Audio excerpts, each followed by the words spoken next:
আমরা যেহেতু 31শে মে কথা বলা হয়েছে, তাই আইনজ্ঞদের সাথে কথা বলে সবার সাথে আলোচনা করে issue of advertisement and file affidavit, যেহেতু 31শে মে লাস্ট ডেট করেছে আমাদের, 30শে মে কিন্তু এটা আমাদের করতে হবে।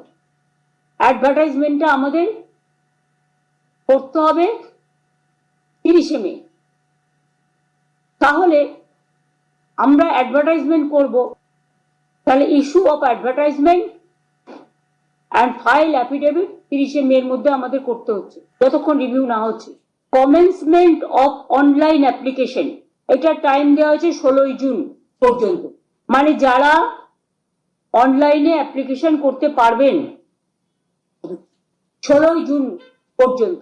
Last date of online application 14ই জুলাই করা হয়েছে, হাতে সময় রাখা হয়েছে, যাতে রিভিউ হতে যদি টাইমটা বেশি লাগে, সেই জন্য আমরা ইচ্ছা করেই 2 মাস হাতে টাইম রেখেছি। পাবলিকেশন অফ প্যানেল আমরা 15ই নভেম্বর করেছি, কারণ আমাদের ডিসেম্বরের মধ্যে করতে বলেছে। আর কাউন্সিলিং যেটা কমেন্সমেন্ট হবে সেটা 20শে নভেম্বর। আমরা চাইছি নভেম্বরের মধ্যেই, যদি রিভিউতে কিছু বিচার না হয় তাহলে আমরা নভেম্বরের মধ্যেই কাউন্সিলিং করে টোটালটা করে দেবো।